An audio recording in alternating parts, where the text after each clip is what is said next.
Hello, hello, hello, and welcome to another fantastic episode of the Mystic Nerd Squad podcast. Kelly Meyerson here, the original Mystic Nerd, and I am joined today by my friend in the virtual space, Pam Cardaro. Let me tell you a little bit about her. She is a certified life coach, Optimism Oracle, and Soul-Bridging Sorceress. She is passionate about helping other women create soul-driven lives so they can feel whole, empowered, and at peace. Welcome, Pam. And I love that bio, by the way. I'm like, this is a delicious woman to spend time with. I'm very excited. Thank you, Kelly. I appreciate it. Yeah, I'm really excited to be here. I'm so excited for you to be here too. We met, I think, a couple of months ago. Yes. In a mutual group with some fantastic women, and I feel like we just totally hit it off as just feeling very soul aligned, very purpose driven in a similar way, working with women. And I love the energy that you put out into the interwebs. Oh, thank you. Yeah, I really felt like we clicked and had so much in common. Both of us kind of being science geeks and then being kind of woo-woo. And yeah, it just really felt right. Yeah, it's so much fun. It's my favorite thing about being on social media. In the past couple years, being able to expand your circle and meet new people and finding people who are just like willing to nerd out on any topic is so much fun for me. So this is like, I feel like it's our playground and we get to play and have fun and meet new kids every day. Right. And it's so true because I can geek out just about anything. If it's in those two topics, you've got me. So Yep, Mystic Nerds, here we are. Yep. So give us a little bit of your background story. You referenced before kind of starting in one place in your life and shifting into something different. I can completely relate to that. So tell us a little bit about your story. Well, I started as a kid. I was always really science oriented, but I was also kind of geek, kind of into the mystic, and I didn't really fit in with my family. So, and as kids, we want to fit in. So I kind of had let some of that go, and then I got doing things. I got into telecom. I was in big business. I was doing really well, and when the tech bubble broke, I switched gears and went to do something that didn't take my time away from my son. That was my husband at the time, kind of was very, I want you to be closer to home. I was working long hours. I had a 2-hour commute. I was making great money, but I had no family time. So I stopped and took like $100,000 pay cut. And it was great until he passed away suddenly. And all of a sudden I had all of these bills and no money to pay them. And I ended up literally flat broke and homeless. Wow. So I lucked out. I had great friends and family who nurtured me. I was terrified of doing anything by that point. I was it was something like 17 months. My husband died. Our only child moved to Minnesota. My mom died. I lost 3 jobs. And then I lost my house. And I was really gun shy. And what I found, family took me in. I started over, and everybody kept asking me, well, what do you want to do? What do you want to do now? And I literally had no clue. I could not remember what my dreams were, what it was that I wanted out of life. And I had to do a lot of really soul searching And that's kind Yeah. of where I started with this whole soul-driven sorceress thing, because when I reconnected with that, so many things became apparent, and life just got easier. I met people who liked me for the science geek and the mystic side of me. They didn't like one or the other. They were acceptance of both. Mm-hmm. And that's kind of where I kicked this off with wanting to help other women go through that. And I've had a lot of adversities in my life, but it turns out I'm a 6'2" in human design. So that's kind of a natural thing. And my job is to learn from that and to then teach others how to get through that. And that's what I want to be doing. Oh my gosh. That is such an incredible story. And, you know, some people face one small piece of the adversity that you said you faced, and it's like soul crushing. But I really resonate with what you said about people asked you what you wanted to do, and you literally had no clue. Like there was no, were completely detached from that part of yourself, and being able to feel like, well, what do I want to do? I don't know. I'm not sure. I've been there. It's kind of like a weird place to be. Like I really have no answers. Yeah, I think we end up getting so, and particularly sensitive women, because we can be such people pleasers. We end up getting really attached to helping other people do what they want to accomplish, that we forget what we wanted to accomplish. So I literally, when that happened, I was like, I'm no longer an executive. I'm no longer a wife. I no longer need to be a mother. I don't know what my identity is any longer. Yes. But one of the fun things I did was I took that opportunity and I got assistance, and I went back to college, and I decided I was going to geek out and do something that I wanted to do. And I went and got a degree in forensic science. I love it. Which everybody was like, how you're like a sensitive, how can you be looking at dead bodies? But I was, because we had a whole course that was manner of death. It was literally the textbook was what they teach medical examiners from. Oh my gosh. And I was able to detach myself when I was looking at that and doing it. But, I loved the opportunity to go back to school and learn. And it really built up my writing skills and other things that had nothing to do with, getting a degree in criminal justice with a side bent in forensics. But yeah, it was fun, and it was something that I did totally for me. And it was like one of those first steps that I took that was, okay, I'm going to go do something that I want to do. Yeah. I love that. It's figure it out. Yeah, it sounds like you followed your curiosity. Like no matter what it was. So you were like, I'm interested in forensics. And even though people were like, Pam, where is this coming from? And you're like, I'm just interested. I want to go check it out. Let's do this. Yeah, and I did a lot of that. And I think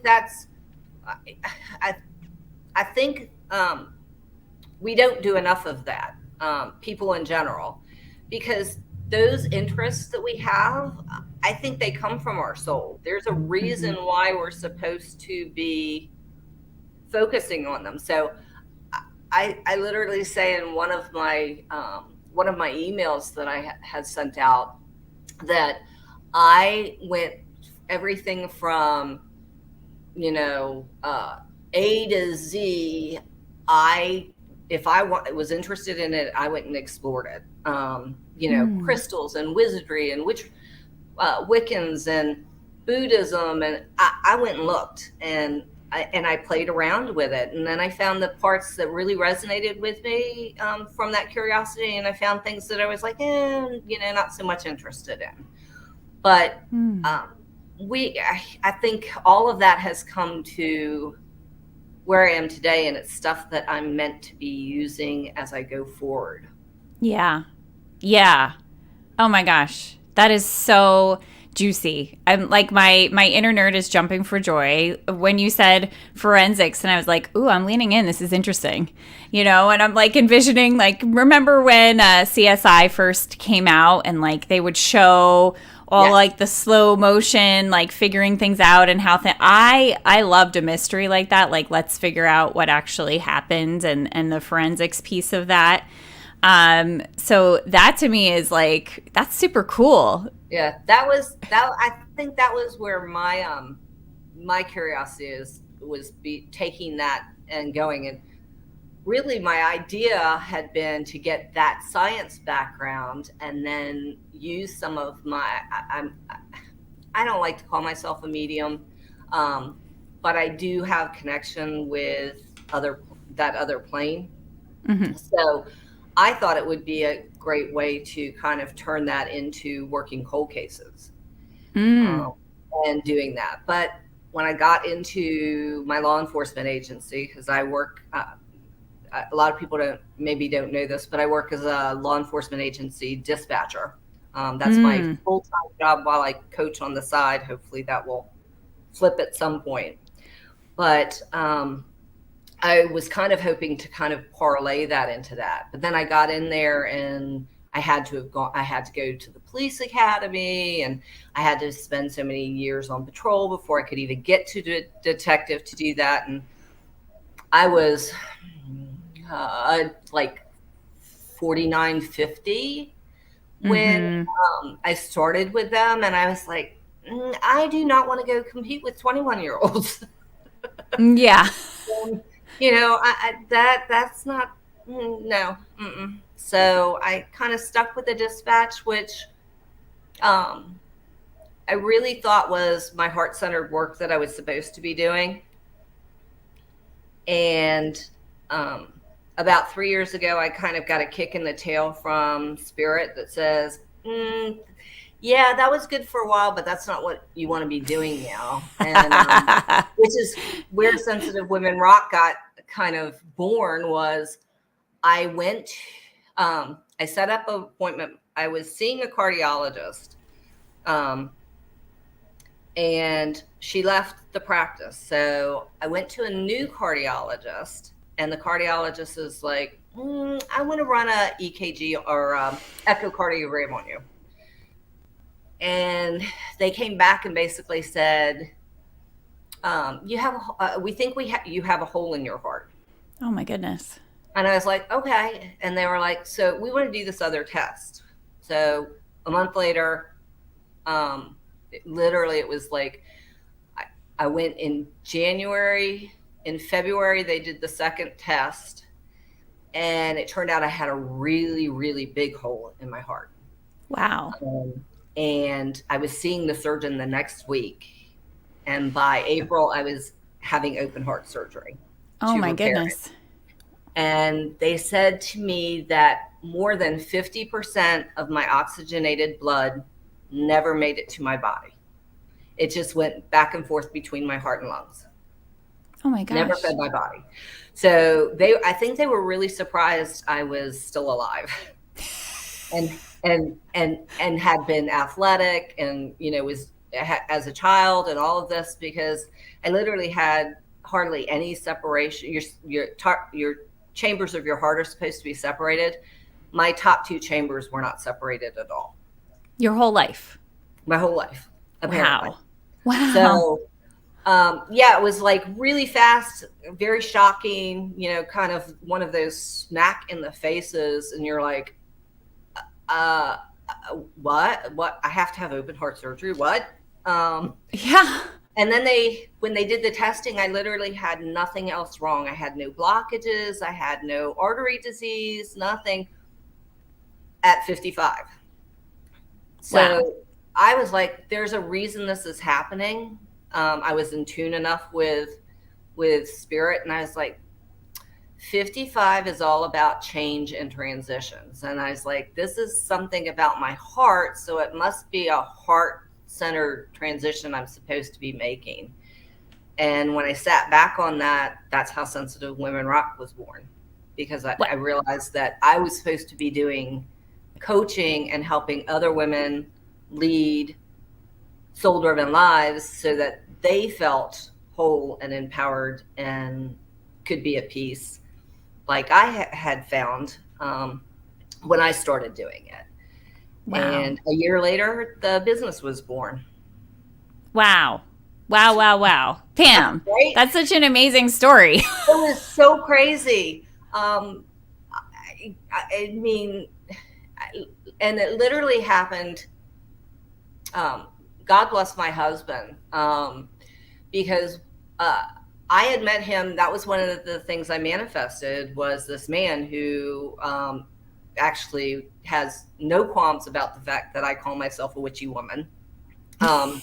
He buys me things that say witchy woman. Aww. But we had met, we had just moved his parents up. We had just gotten married, moved his parents here, and we moved them here in November, and I had my surgery in April. Mm-hmm. So he really all of a sudden he was like really having to step up. And he took an entire month off to be with me for the first month after my surgery. Wow. So when you start living your life from your soul, you really draw in the right people. Oh my gosh. That's so wonderful. That's amazing. That commitment to be there for you through that. And through, when you said, now I'm going to do this, it was like, I'm going to buy you things that say that. Yep. I'm in support of this. This is fun. I'm so incredibly amazed at the moment that a lot of people would hear, I have a hole in my heart that's been there my whole life. I'm not getting enough oxygen in my body. I have to have surgery. Like, this is life altering, and would be like, why me? And instead you were like, so why now? You weren't like, why me? You were like, why now? And how can I make this have a higher level of meaning in my life? I think that takes a really special person to be able to face another moment of adversity and say, how am I going to use this? How am I going to grow from this? How is this going to make my life more meaningful and purpose-driven? And how am I going to give to other people? So you didn't get too stuck in that, like, oh, woe is me, I've got to have heart surgery. You were like, this is a moment for me. I'm going to take it and I'm going to run with it. Yeah. I think I was shocked. But you're right. I never kind of said, oh my gosh, this is, I think I did have the, oh my gosh, I might die on the table, because we went out and we immediately did a will and and things like that. Thank God for my lawyer, because he literally turned it, because it was a short period of time. He literally turned around my will and my power of attorney and all of that in like a week for me. Yeah. So that we were covered. But yeah, and I've kind of done that. I didn't do that right after my first husband died, but as the other stuff kind of came through, it was difficult to deal with, but I never lost my faith that there was something else coming. And I think that's what happens with people. We start to lose faith that there's something behind that, and there always is something else that's going to come and help you and work with you. The universe doesn't want us to be miserable. It wants us to be happy. We're designed here to be happy, but we've lost our touch we're no longer in touch with us at a soul level, which takes us out of touch with, spirit or the universe, God, however you want to call it. It kind of takes us out of that, and then we lose that faith Mm. that there's if not a reason behind it, there's meaning, a reason behind, because I don't like that. Some people would say, oh, it was karma that, my husband Right. died me like that. And there for a while, I believed it, but I had a comment come through one day meditating, and Spirit said, no, I gave you these things so that you could learn from them. So just recalling it, it was like, I gave you bad eyesight so you could see with your heart instead of your eyes. I gave you bad teeth because my teeth were horrible when I was a kid. I was in braces for 6 years. I gave you bad teeth so you chewed on things more thoughtfully. And then I put you through the death of your husband because I wanted you to learn that there was another way to handle it than how your mother handled the death of your father. And I was like, oh, this makes sense, because I did handle it very different. One of the things I've noticed is a lot of times my life mirrors something else that happened. So my father died when I was just about 16. And, my mom was left trying to raise 2 kids. And then my husband died and my son was 17. Our son was 17. Wow. And I was, in the same boat, and we handled it totally differently. So I think even though there's not necessarily a reason, there's something that we can learn from all of that. Wow. That's tremendous advice, which is worth taking from you, Pam, because you've always risen to the occasion and surpassed it and grown and moved forward. I mean, that just in the first 20 minutes, you've amazed us with what you've come through, grown through, and then now you're giving to other people. You're offering your wisdom to help unlock other people's wisdom. I think that's incredible. I hope so. I hope other people see it that way. I really do believe that when we live from our soul, good things happen, and not everything's going to be good. Life's not that way.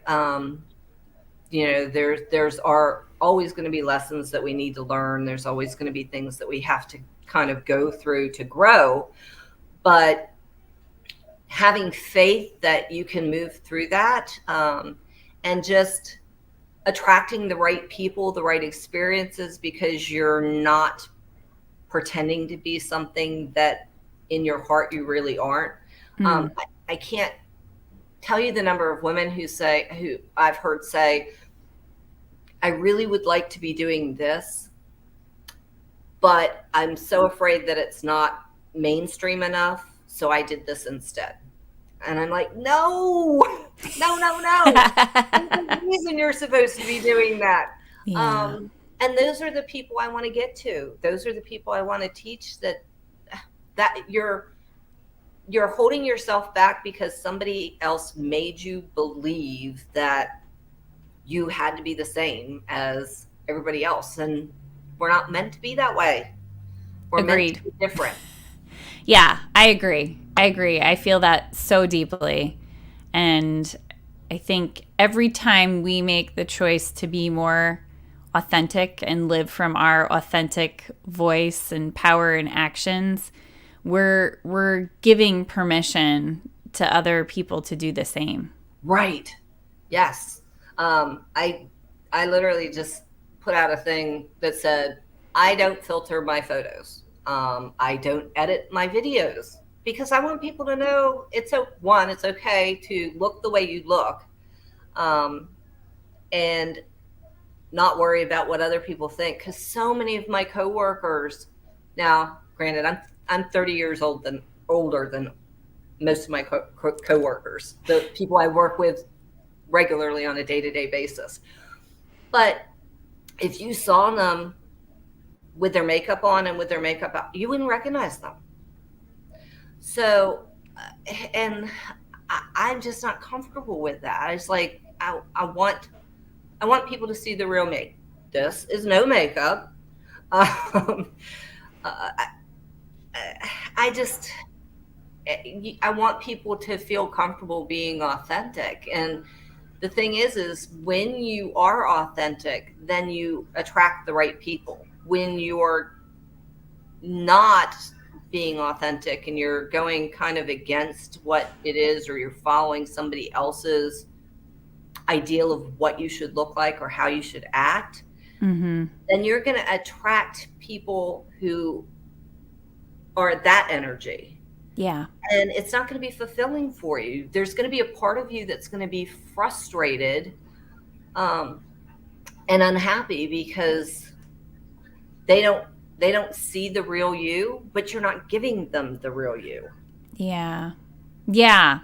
I feel that too. And I think for me, I don't have the time to waste waiting until everything is perfect for me to get started and do something. So I'm much more likely to show up as I am than spend the time doing my hair, doing my makeup, and putting on a face. How I look is how I look.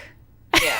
And this is it. And I think, you get the people filtering. People filter the hell out of things anymore, but we do everybody a disservice when we do that, because we're not showing up for real. But everybody, and then we kind of force this ideal of perfectionism out there. Yeah. And it gets in the way of all sorts of things, not just that. I sometimes, when I tape my, I'm doing training videos, and I'll tape them, and I'll do them a couple of times, and I finally will get to the point it was like, there's no way I'm ever going to be satisfied, because it's not perfect. And I literally just go, good enough. And I hit the button, and I was like, it is what it is. Yep. Because we can get on a hamster wheel of perfectionism, and we never get started. And I will say that for a year after Sensitive Women Rock, that was exactly what I was doing. Yeah. I could not I was not putting myself out there. Everything had to be perfect. So what I thought perfect was, and I never put it out. And of course, you can't run a business that way if you're not getting out there and you're not selling anything, or giving coaching or giving advice, because you're afraid of how you're going to come across. And so now I'm just like, but whatever, it's good enough. My cats walk through my videos. The last one I had, they had a fight right at my feet. It is real life. Right. Yeah, I completely resonate. And I think, sometimes we can get so stuck in how it's supposed to look or how it's supposed to be. And it becomes like, what does it look like versus what the content is, and what the mission is, and what you're driven to do. And that becomes like how it looks to everybody becomes the overriding factor. And then you want the meat and potatoes. Yeah. And I think you said a key word there was suppose. What it's supposed to look like. Well, who comes up with suppose? Because suppose means that somebody else has influenced you. And so that's one of the things that I'm starting to click with, is if I ever say the word suppose, I stop. And I'm like, who taught me that was how it was supposed to be, or how I was supposed to be? And I was like, is that accurate? Or is that somebody else's belief? And 9 times out of 10, it's somebody's belief that I've learned. Yep. that I need to That get conditioning Yes. keeps showing up all the time, right? Yeah. It does. Oh, And yes. it doesn't matter. I mean, I'll be 60 next year. It doesn't matter how old you get, you still learn. There's still, we're all layers. And, I think I lead a pretty soul-driven life, but I started doing my journal that I put out and that everybody will, if they want a copy, can get here. I started doing it myself, and I'm finding layers that it was like, I still have work to do. Oh, yes. Oh, yes. Well, and I think that's where you're right on, where you were saying, like, I'm still learning, I'm still growing. Like, this is not done. I don't think it'll ever be done. No. No. No. And I think we learn up until the day we die, and even on that day, we probably learn something.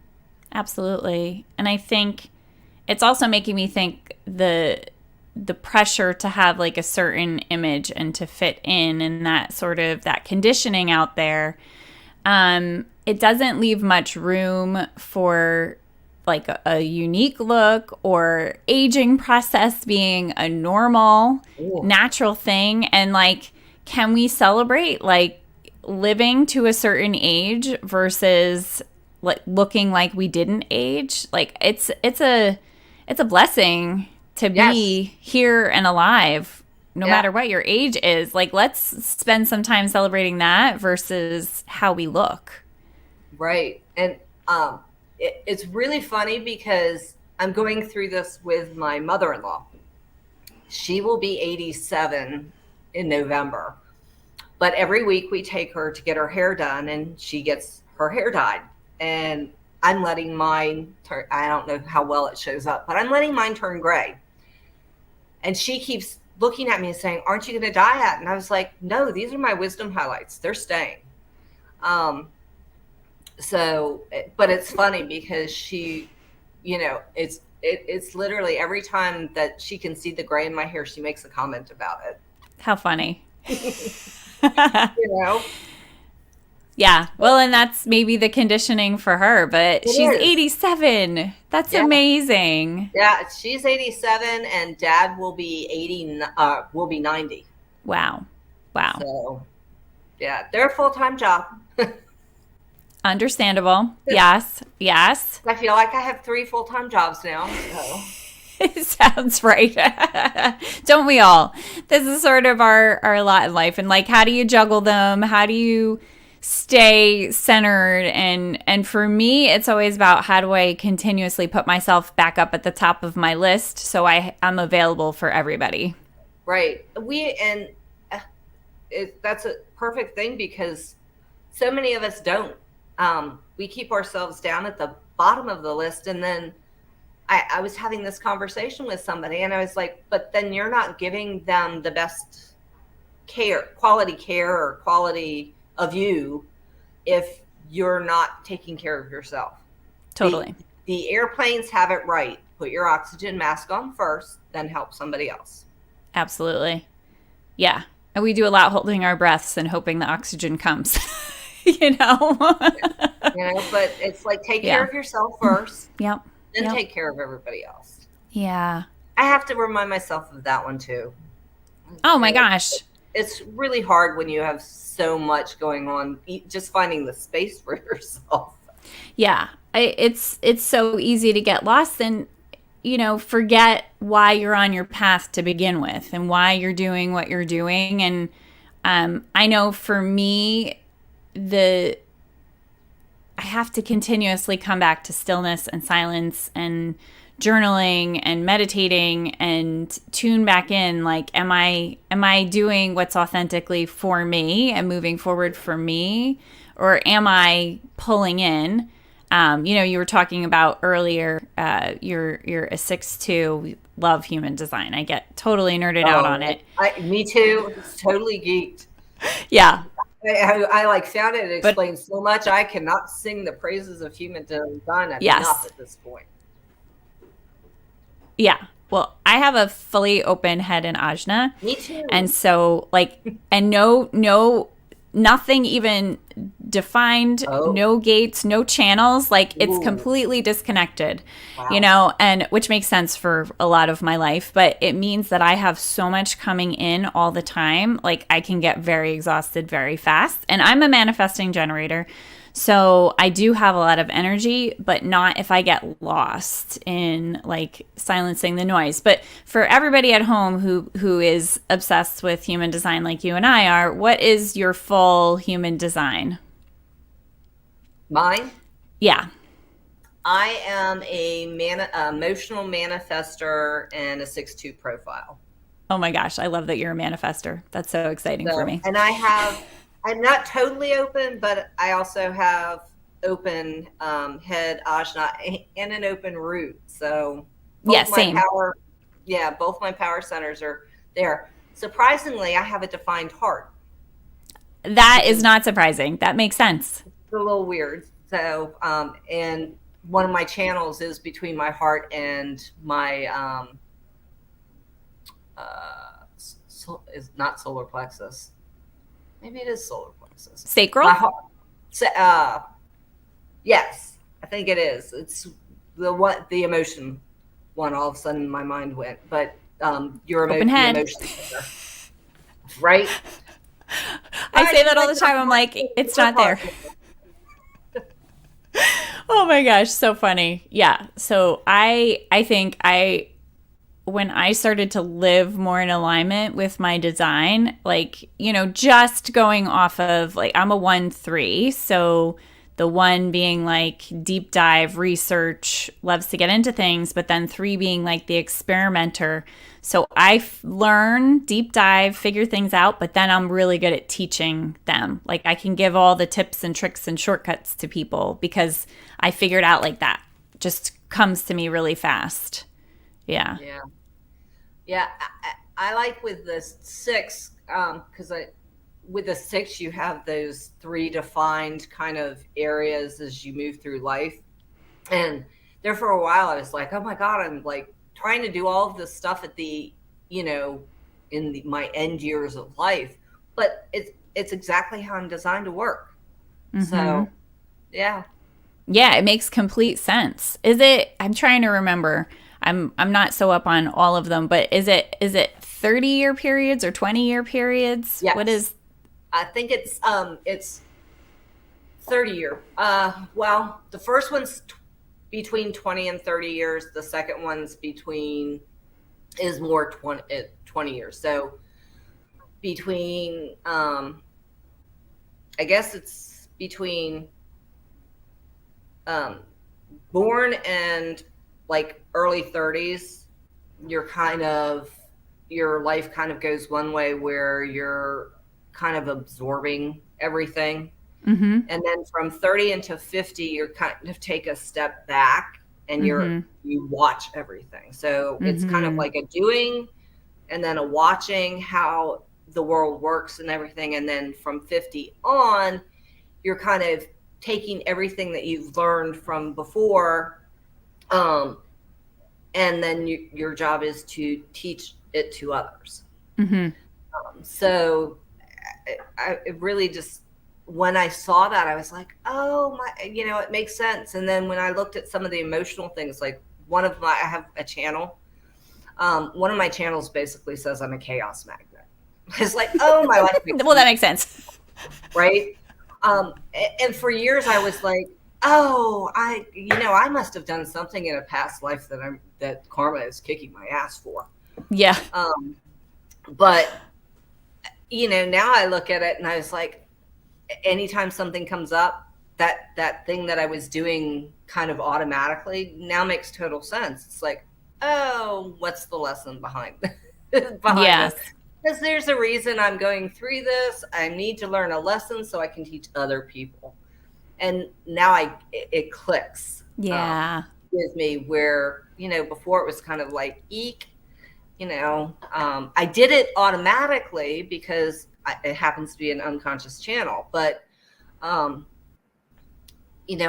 I didn't get why I was doing it, and now it's like, oh well, it's all meant for for this, for being able to help Right. other people through how do you Right. get past adversity and with grace and a sense of humor. And so, yeah, we'll see what the next challenge life wants to throw at me is going to be. I You're like, personally okay. think it's trying to get a business off the ground, but hey. Yeah, that's inviting the chaos for sure. Yeah, that's definitely been a challenge, particularly when you're trying to do I'm trying to do the tech myself, and it's like, oh wait, something's broken, it's not working. Where do I go? Where do I go figure it out to fix it? Absolutely. It's definitely been an experience. Yeah, always, right? That's so, yeah, I so resonate with that. How do I fix this technology problem? I don't know. There's people for this. So Oh, Google is my friend. yeah. Oh my Google, gosh, for Google, sure. Google. Do the research. Um, this feels like such a good point to talk about your business and what you're building and what you're offering. I would love for you to share some of what's coming up for you.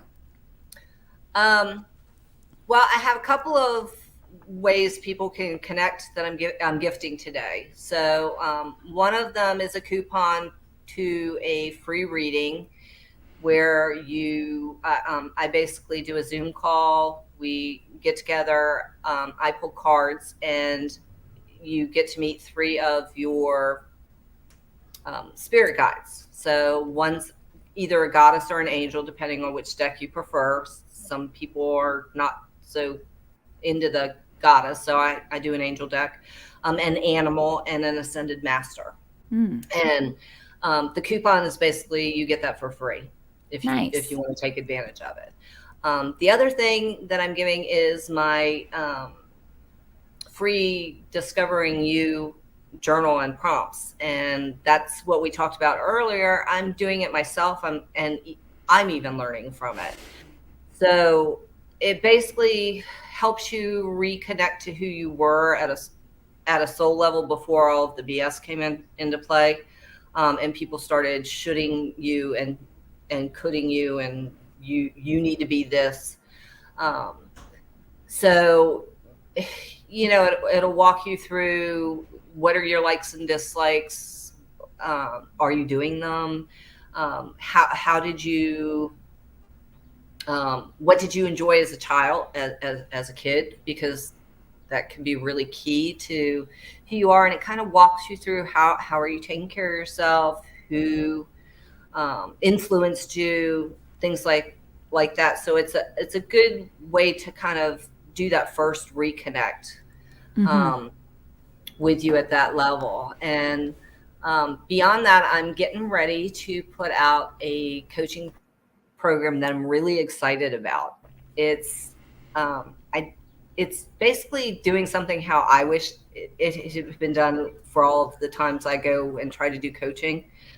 So it's going to be a bunch of little mini courses and um, assessments and workbooks and things like that. But you have access to them always.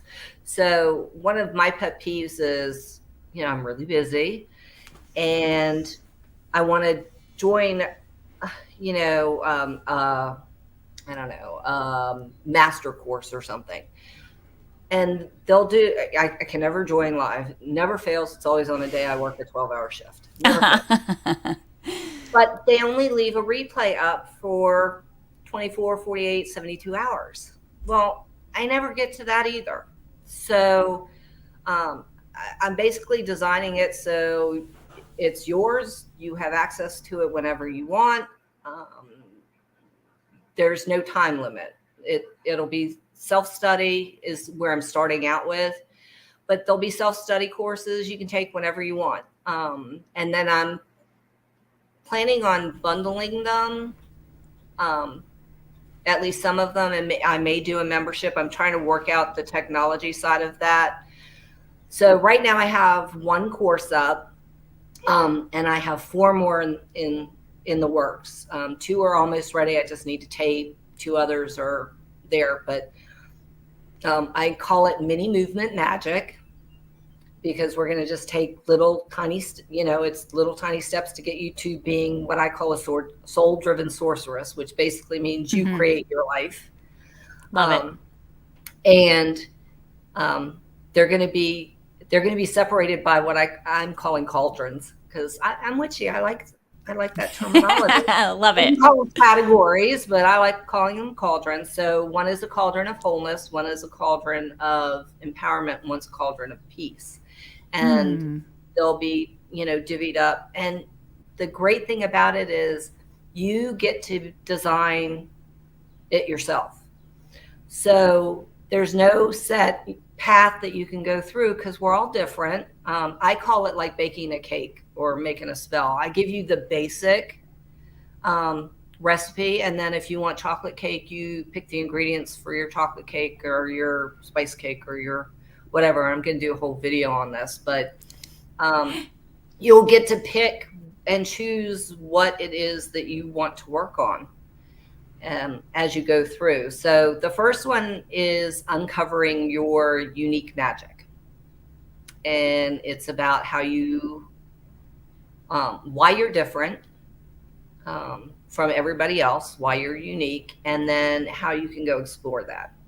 And everything is going to be the entire, every course will be an hour or less.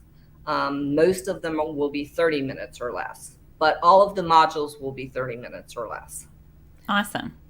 Yeah, I'm really excited about it. I'm hoping after this, I'm going to actually tape the introduction to the program and put it out to my followers and give them an idea that it's coming, and then maybe tape some of the segments for the courses that I have in the works. I've got everything done except for actually taping the presentation. So awesome. Yeah, I just wanted something. Like I said, I like learning, but it never fails that I sign up for something and I can't get to it in time. So I want something where people can, one, it's not cookie cutter, and two, it's available whenever they're available. Right. Yeah, I totally get that. I think there's a lot of us out there who are doing multiple things, full-time job, family, side hustle, passion work. Right. So anything to be able to still do the work in less time. And yeah, I think that's incredible. Yeah. So I hope people get as geeked about it as I'm geeked about it, because I really am geeked about it. And, there's my inner critic. My hard part is actually doing the videos. I love the design. I've got beautiful presentations already made up, and workbooks and journals to help you walk through stuff. And I fall down when it comes to actually taping the course, because, like I said, my inner critic gets in the way. But yeah, we're all still doing the work, right? We are. Very good. Oh my gosh. Listen, everybody, you want to connect with Pam. She has an amazing free community on Facebook. She has tremendous posts that are inspirational, funny, fun, witty.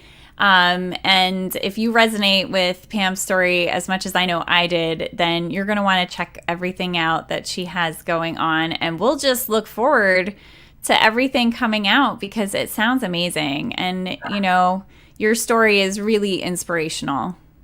Thank you. I appreciate it. And I had so much fun being here.